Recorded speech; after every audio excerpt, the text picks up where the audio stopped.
magnet.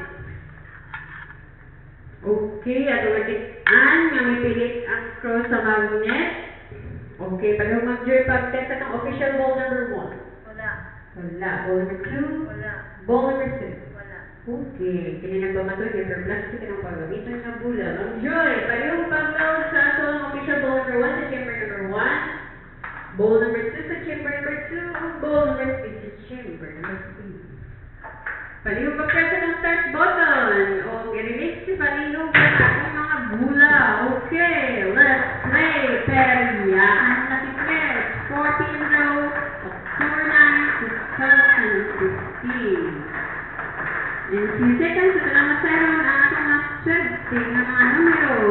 So, bato mga interesado, ano na kita yung mga pisan pa ng matisan sa Barangay Apayos, Barangay Libertad, o direct sa Langinan, pwede kang makapalit sa yung mga gusto mga numero. Sama tayo, business na mga tayo, may mga daw pesos. So, tatad na ka mo, para sa mo. Swedting nga, makadaon. Okay, nihunong na ang atong mga bula. Palihog mong yung pagbasa sa atong first winning number. Number 7. Number 7. Ang atong second winning number. Number 9. Number 9. Ang atong last winning number. Number 3. Number 3. Sa atong official result. Karong hapon na 4 p.m. draw. October 9, 2015. 8793. Usbon ko, sitting. Noisy Chris.